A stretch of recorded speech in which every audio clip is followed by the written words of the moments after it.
This is the After Party, live with Kim McAllister. Pick a couch, grab a drink, and settle into the conversation.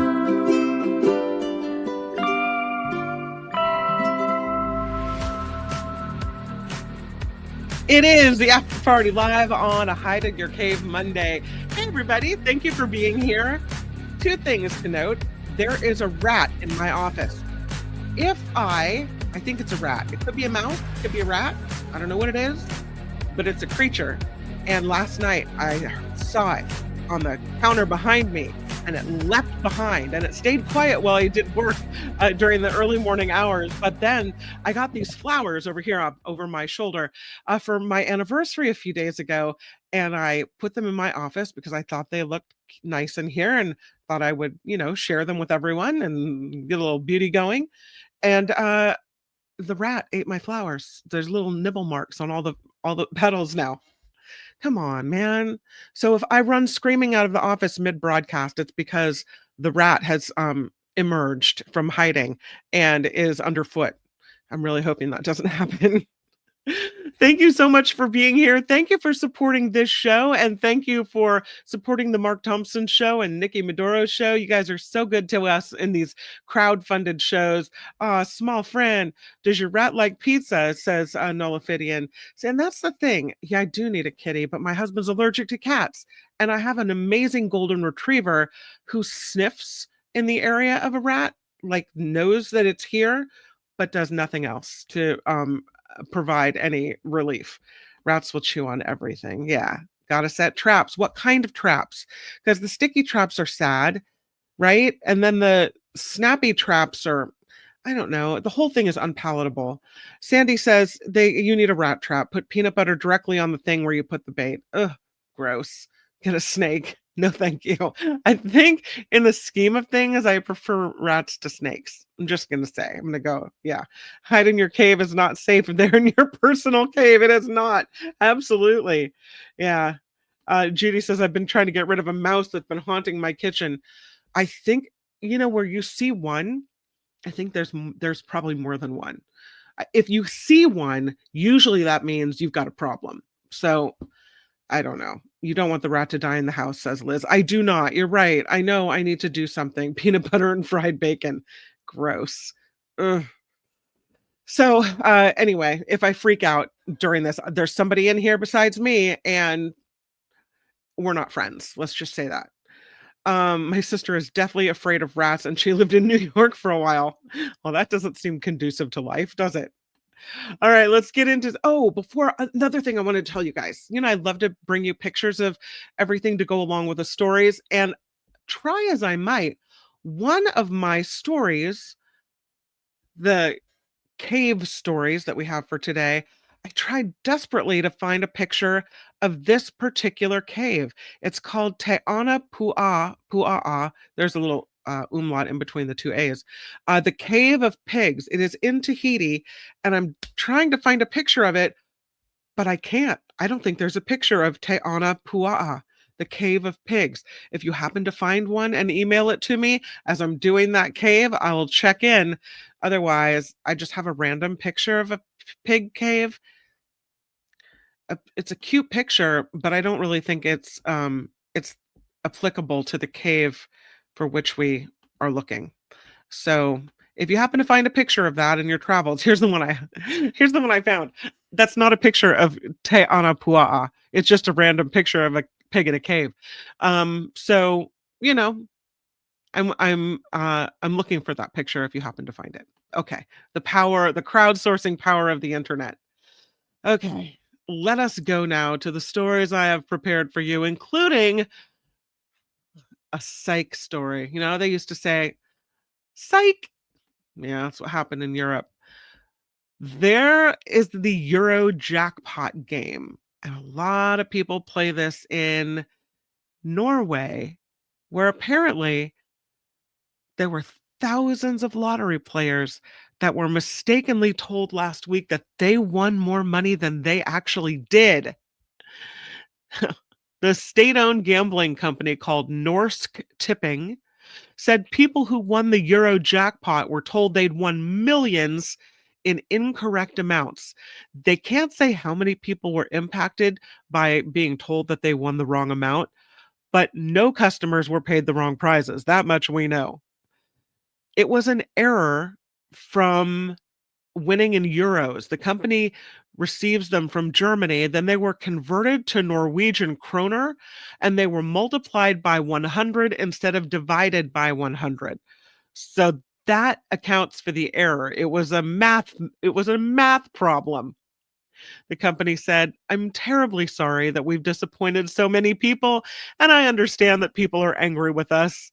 I have received many messages," this Norsk Tipping CEO said, "from people who had managed to make plans for holidays, buying an apartment, or renovating before they realized the amount is wrong.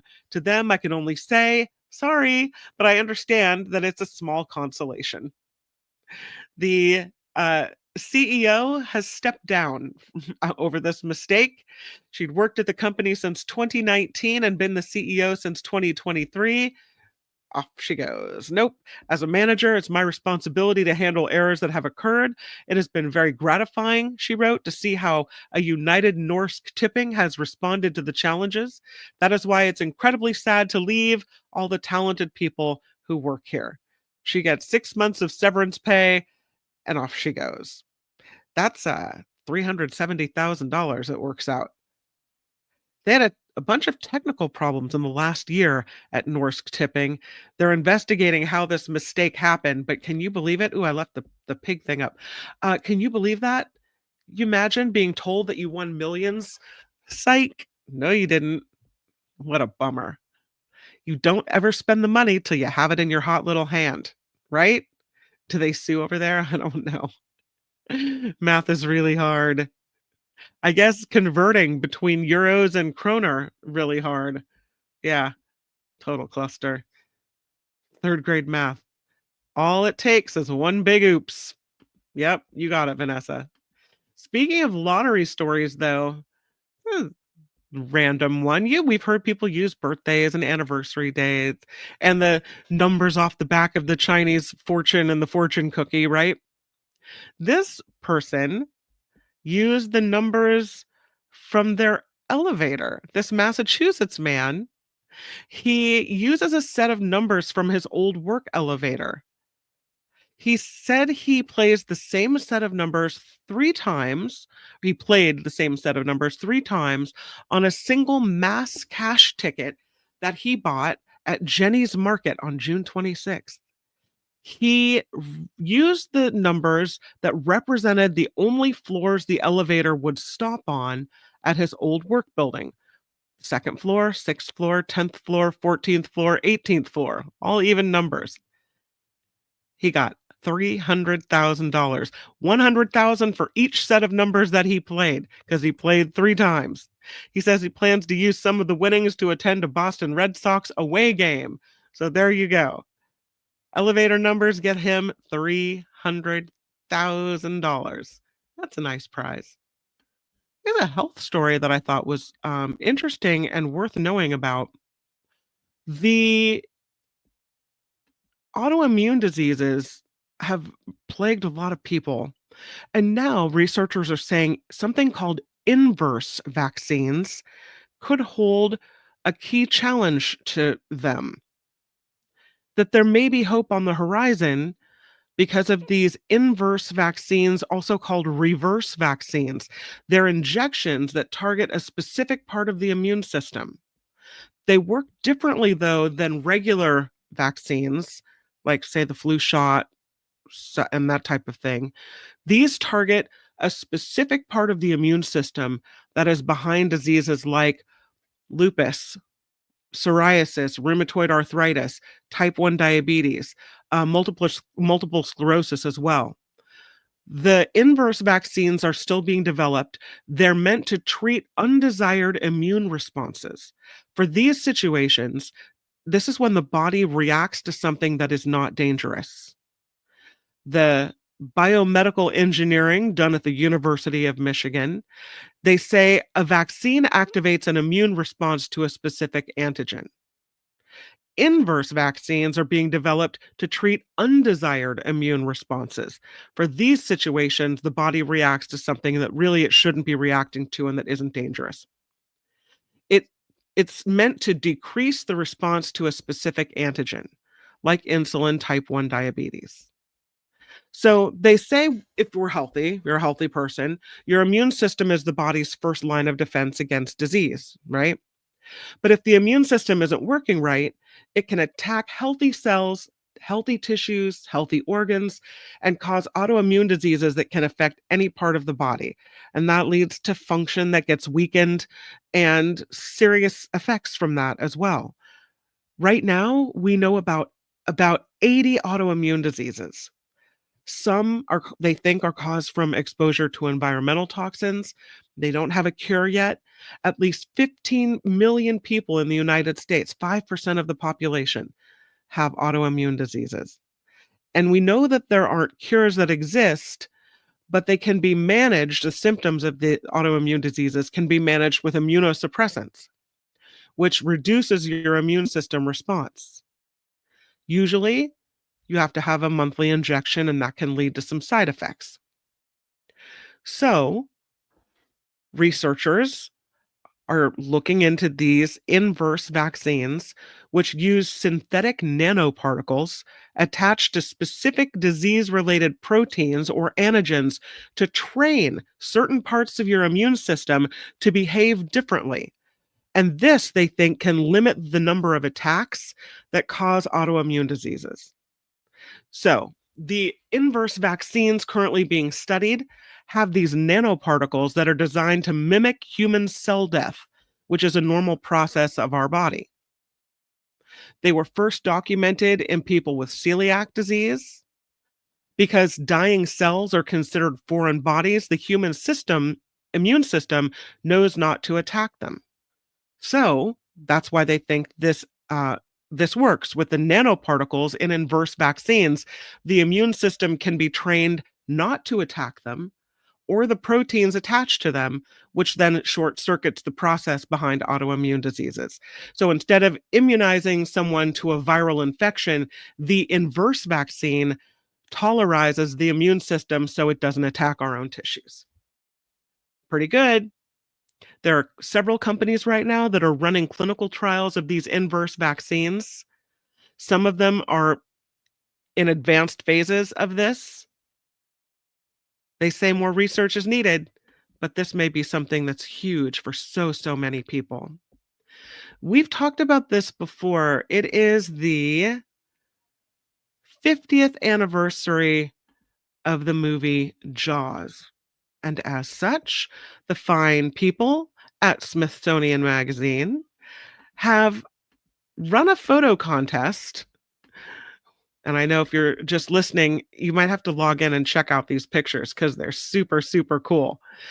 This is 15 shark snapshots that I thought were really worth checking out. They come from the Smithsonian Magazine photo contest, and I think we have to look at them. They're super cool. Here's the first one. Check it out here. Those look like hammerheads. Really cool.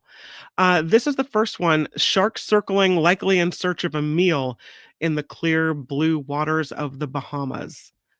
The picture taken in 2016 and submitted to the shark photo contest.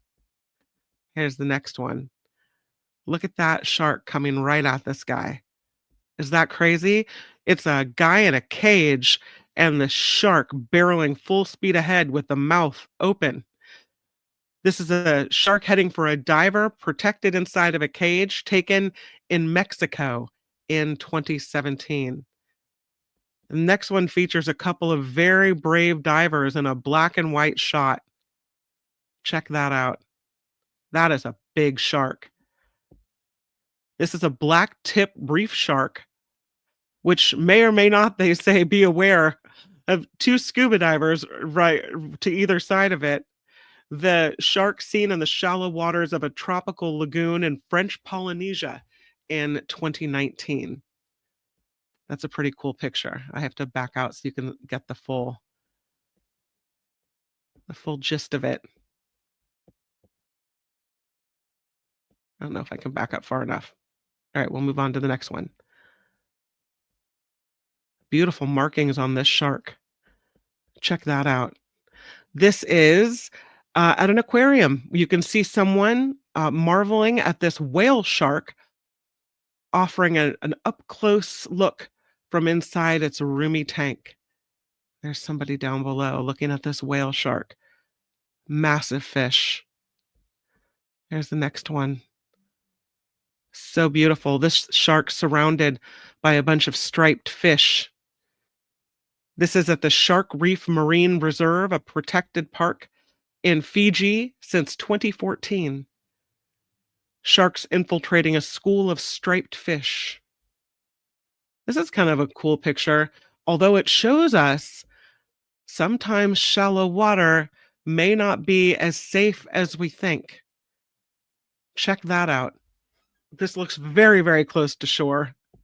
This is young black-tipped reef sharks swimming in the shallow waters of a lagoon in French Polynesia. I mean, it's a beautiful picture, but by counting 1, 2, 3, 4, 5, 6 at least in this shot, where you could easily stand and the water would be below your knees. At least that's what it looks like to me. Looks can be deceiving, right?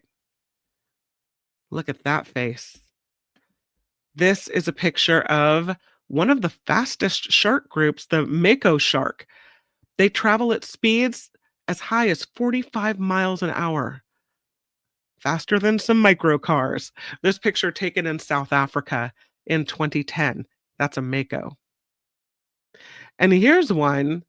This is a crazy picture. They call it a 1 in a million shot. Check that out. This is, they say, the chances of a shark is 1 in 3.7 million.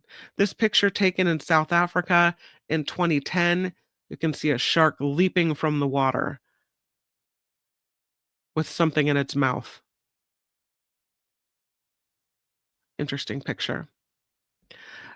This is another cool looking face. Look at this guy. There he is. He is translucent, has a translucent nictitating membrane similar to an eyelid, but sharks don't blink in the same way that humans do. The picture of this shark taken off the coast of Rhode Island in 2010.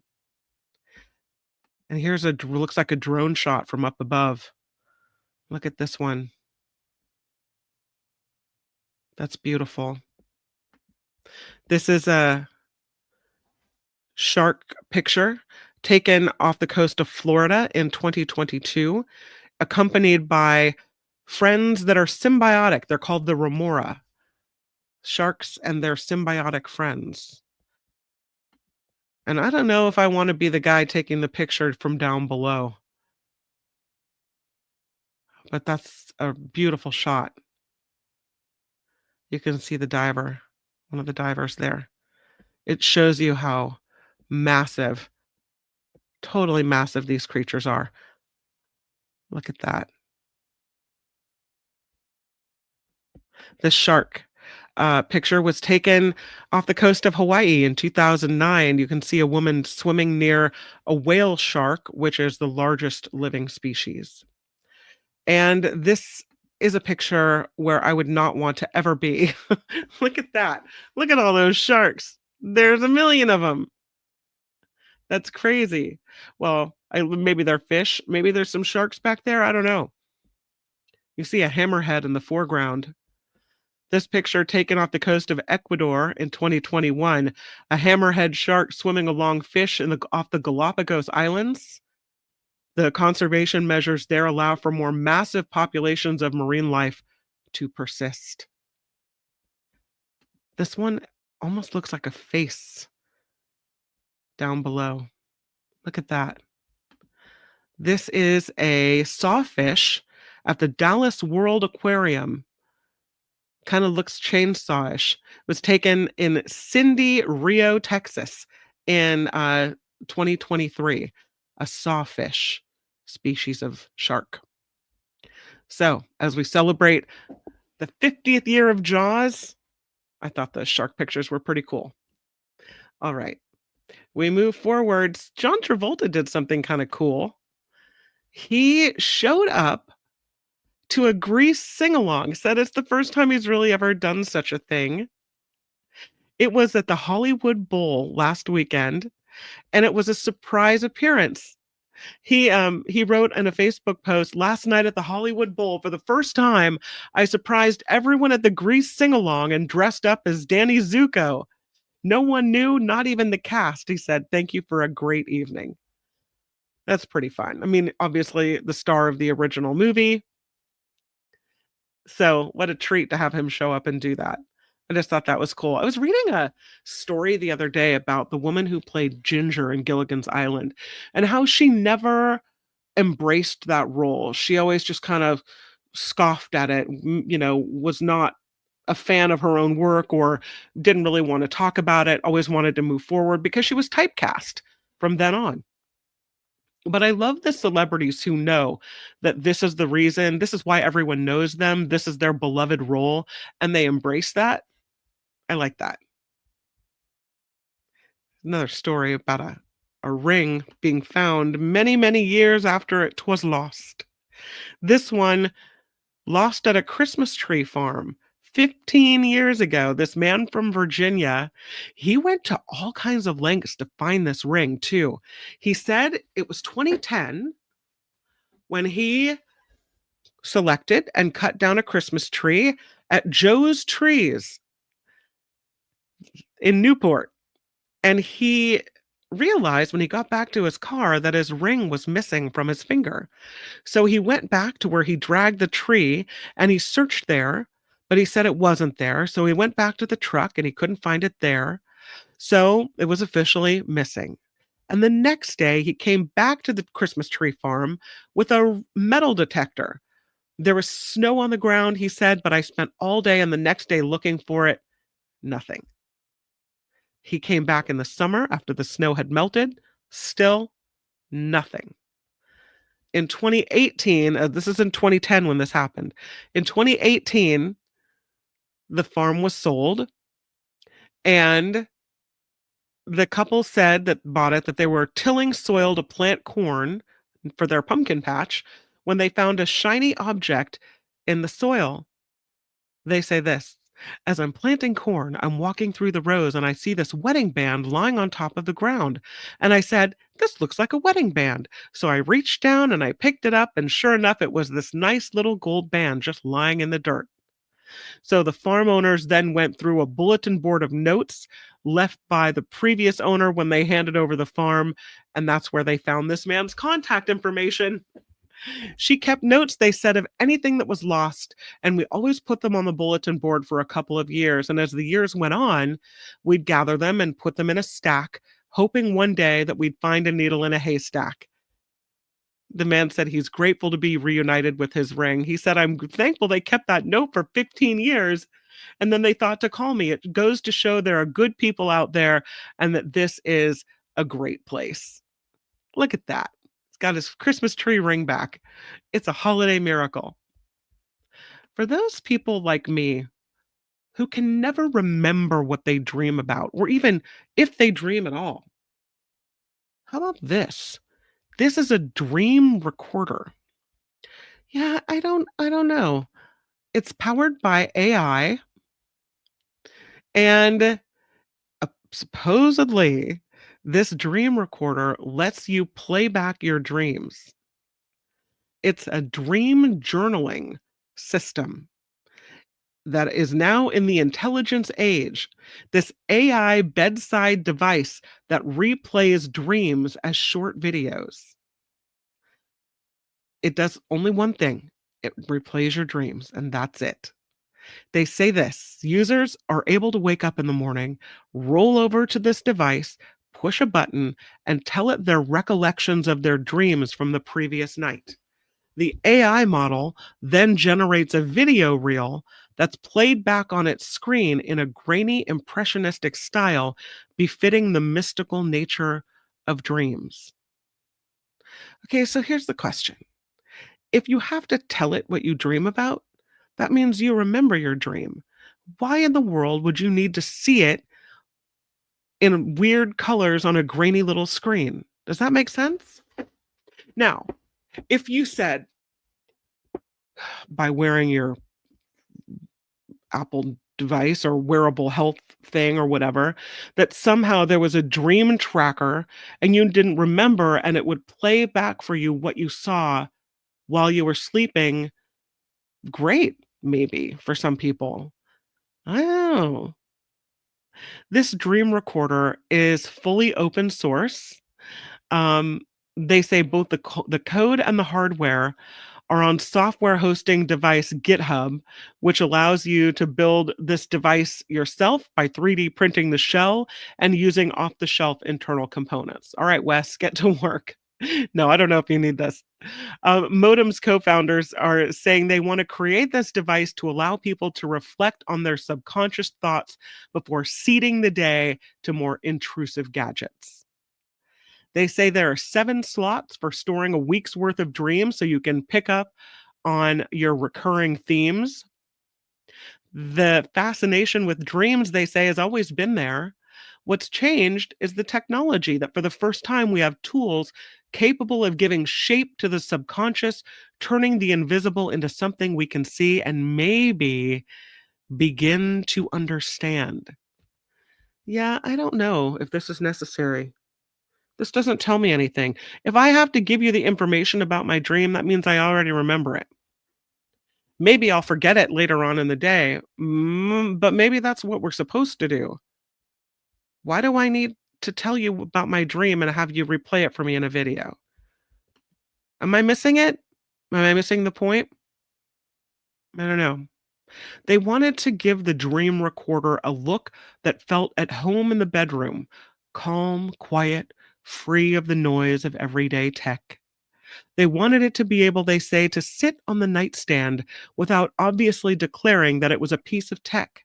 So they tried to make the form tactile, slightly ambiguous, abandoning symmetry with the hard lines as they iterated. They say the bedroom should be a phone-free sanctuary. Yeah, right. And Dream Recorder is built with that in mind. It works on its own without apps or notifications, leaving only a gentle glow in the dark. This hazy analog aesthetic of the videos is partly the result of the AI drawing based on illustrations. It features a mix of blurred shapes and grainy textures. I don't know. I don't need it. Do you need it? Go into the chat. What do you think? Looks like someone did some mushrooms, right? Don't think I need it. Dream recording, says Sandy, was the central premise of the film until the end of the world. Hmm. Uh, Looking at your comments here. Yeah.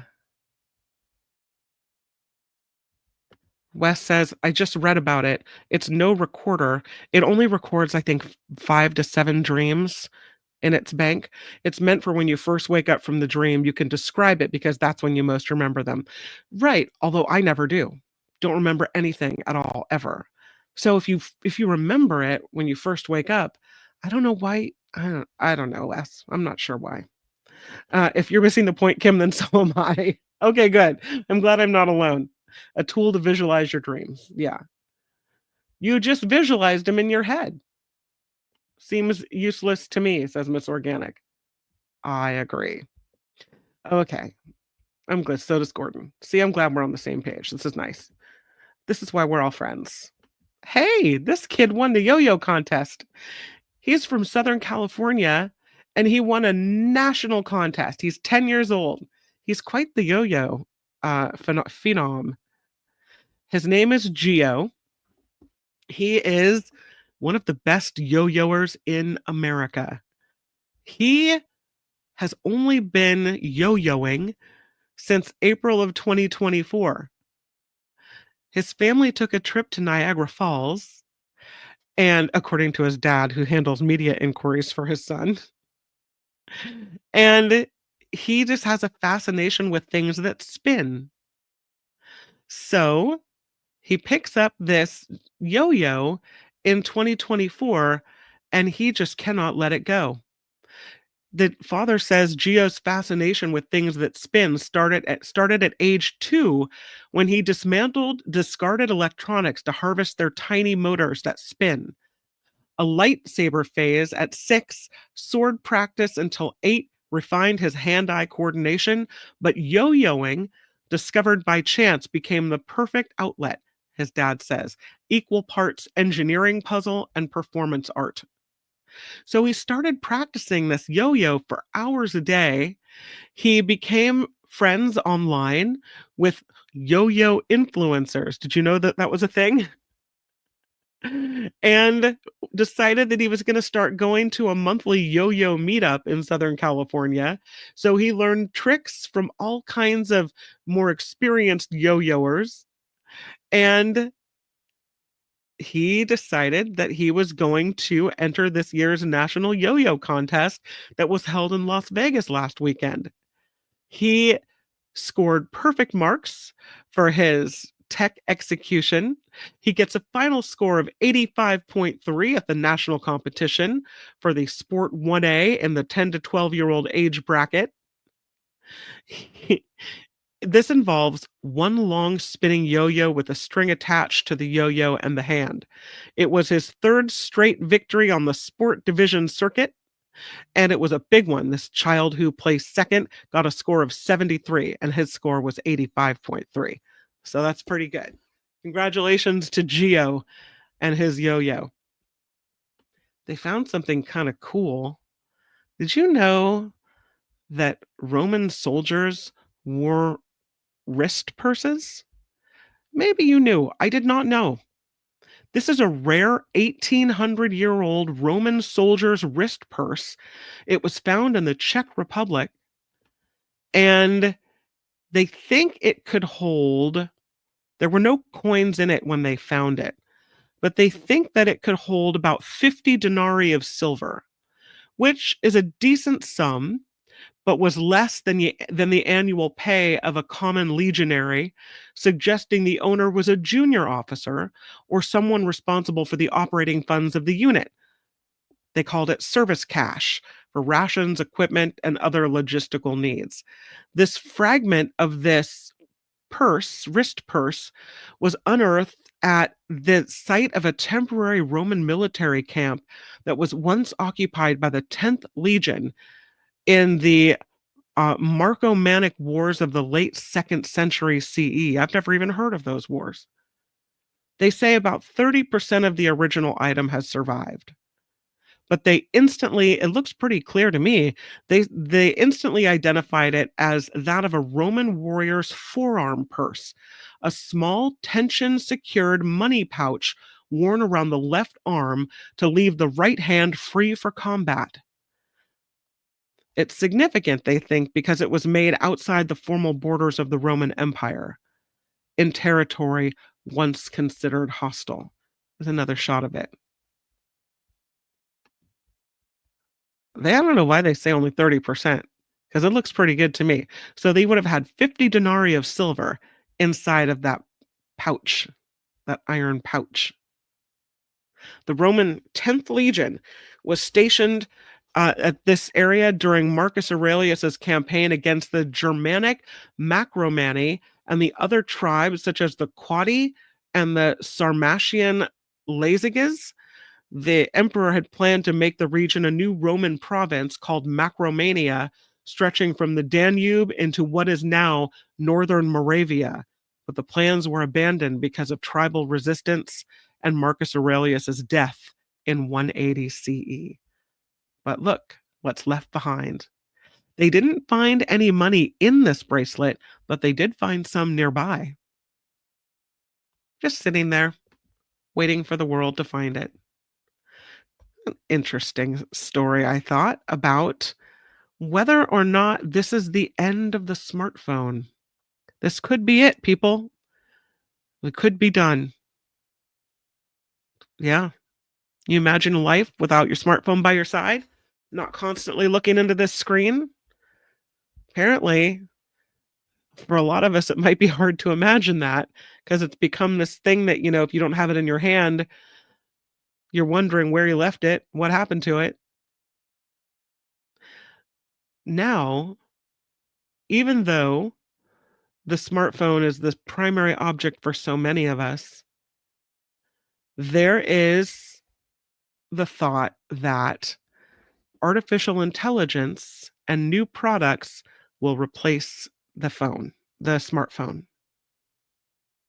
The folks at OpenAI are partnering on a new family of products and makes it seem like perhaps the days of the smartphone are numbered.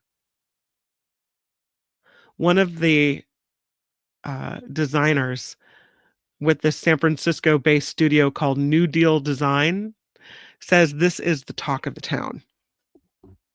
This is what people are talking about. This man was behind one of the first successful wearables, the Fitbit. And uh, he says AI is changing user interface patterns. And with that, the attention economy is coming to an end. The object itself is a mobile miniature computer in one way or another is staying with us. But the big question, he says, is whether we need a large screen and whether we interact with the mobile unit in a different way.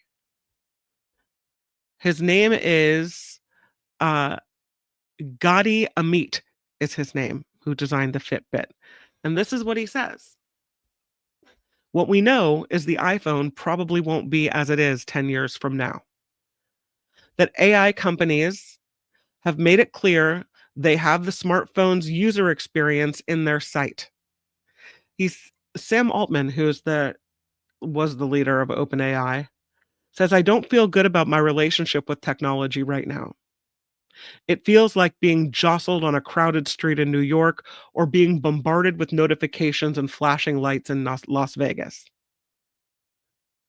And so they're looking for something that can be more useful, usable, and beautiful. Some of these companies are linking their goals with AI hardware. They call it ambient computing. This idea of something that's invisible and disappears in the background.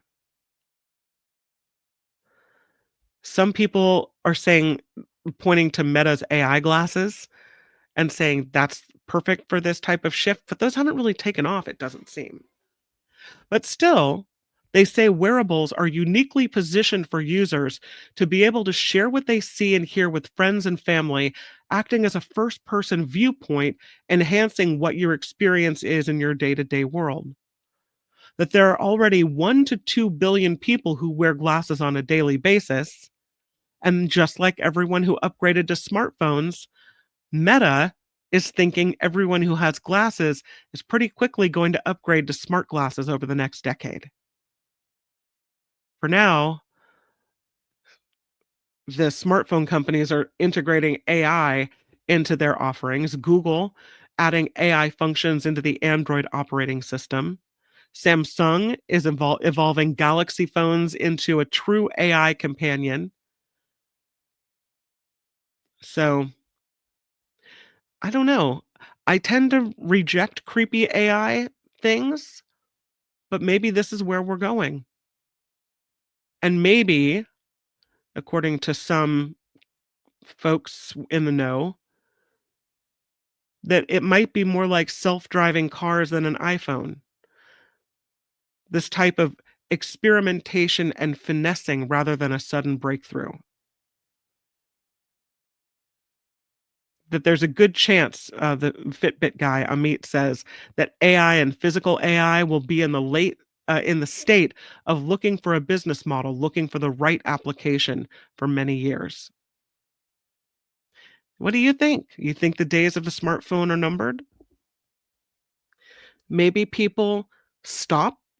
I don't see people stop using smartphones, but maybe people stop buying the next latest gadget, piece of technology, because they now distrust AI or Silicon Valley. Google Glass, they had the goggles that you would wear, and people didn't trust that because they thought it was too intrusive, so that didn't go well. I don't know. I don't know.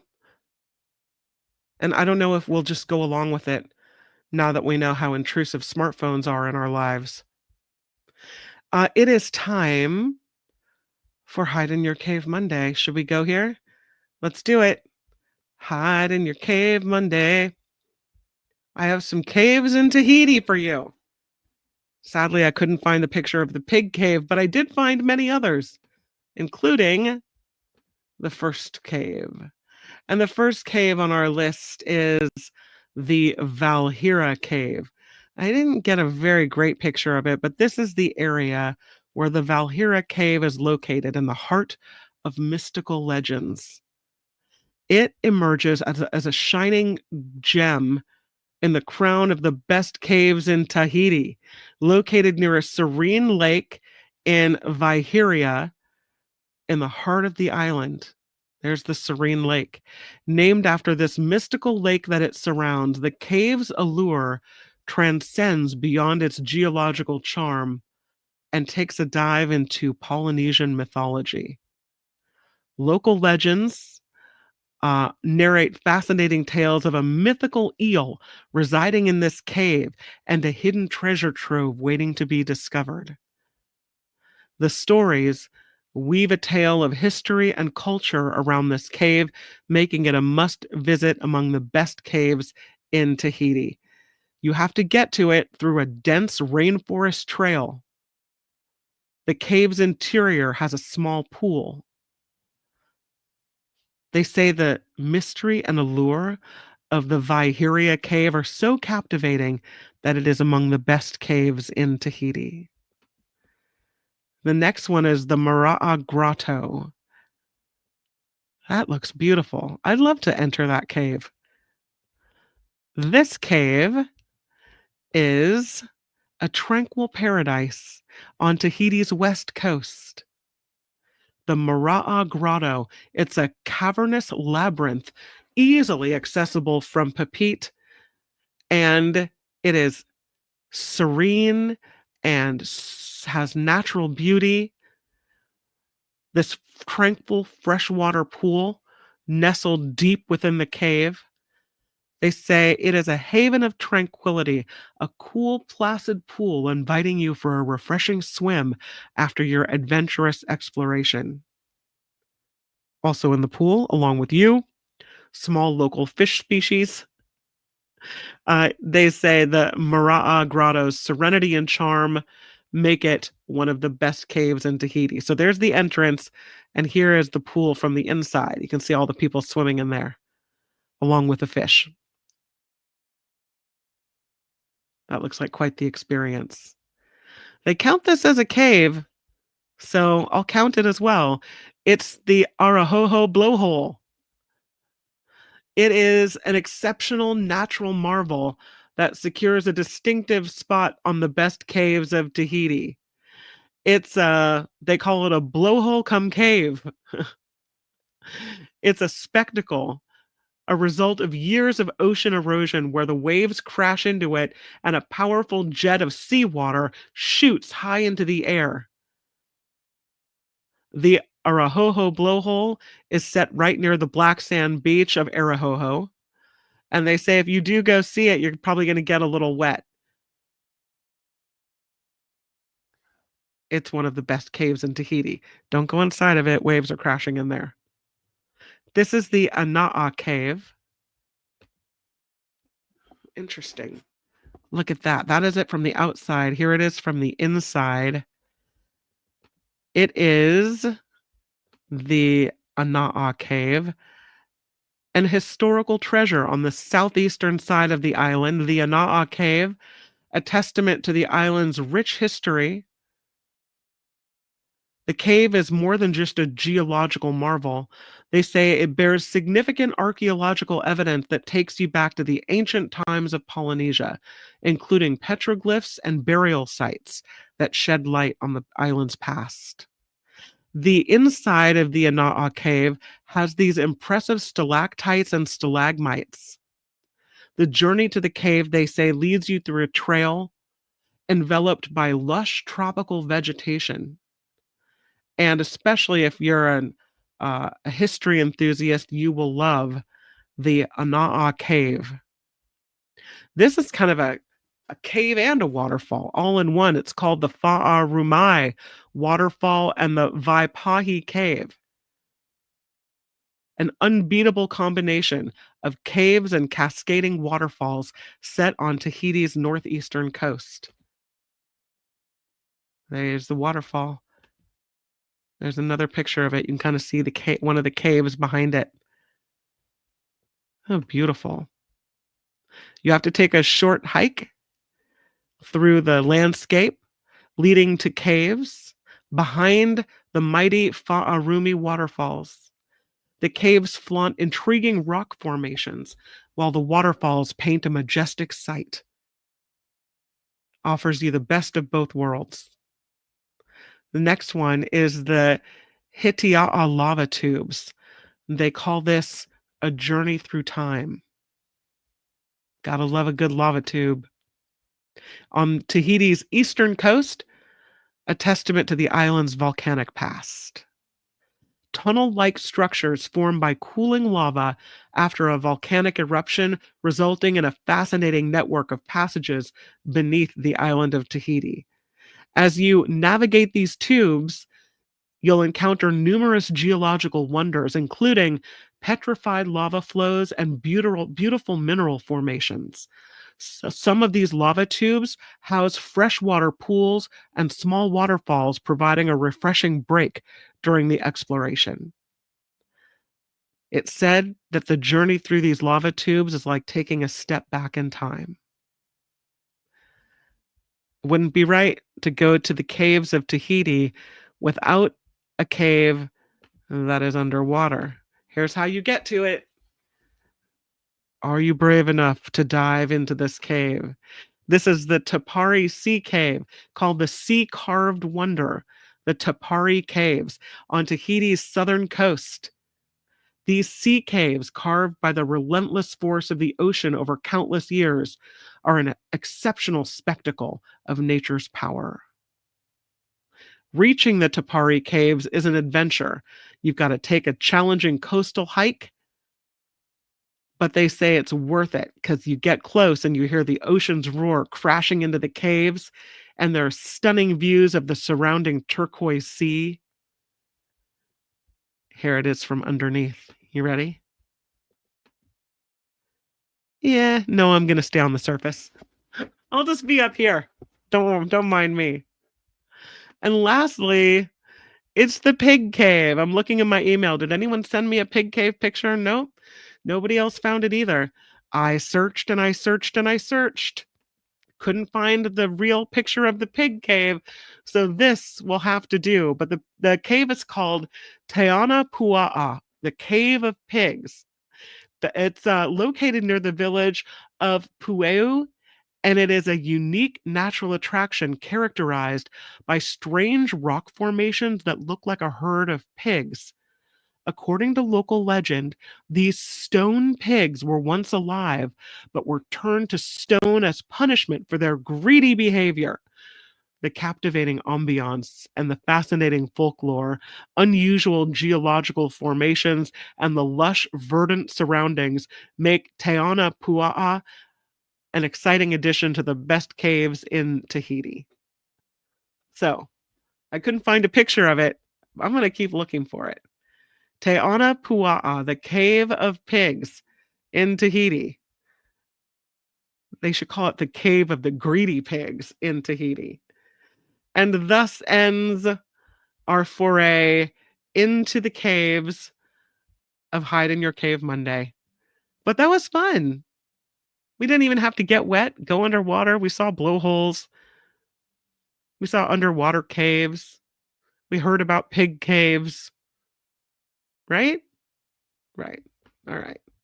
Huge thank you to Blue Spark, who throws in $5 and a super sticker for today. Much appreciated. Thank you, Blue Spark. Also, thank you to everyone who has contributed to the show via PayPal. It is a great way to contribute, and it's really easy to set up the monthly contribution. For those that can, the show is crowdfunded, and it's always appreciated. Huge thank you to Wes, who threw in $5 today. Thanks, Wes. Also, Joe F., who threw in some money, Janet W., as well as Donald S., and Kathleen G. Thank you guys for your contributions to the After Party Live. You help keep this show rocking and rolling. All right. This is the After Party Live. I appreciate you guys so much. And I will see you on the Mark Thompson Show at 11 tomorrow. We get Mark for the first hour of the show. David K. Johnston will be on the show. Super exciting. Also, Nathan Taylor will be on the show. He will be talking about the latest cases for voting, the irregularities and the information that he's found regarding the election in 2024. So that'll be interesting to hear about. And it's Tech Tuesday, so we'll hear from Jefferson Graham as well. But between now and then, I hope you make it the very best day. And I'll see you right back here tomorrow on the old YouTube. But for now, bye-bye. The After Party Live would like to thank the following contributors and viewers like you.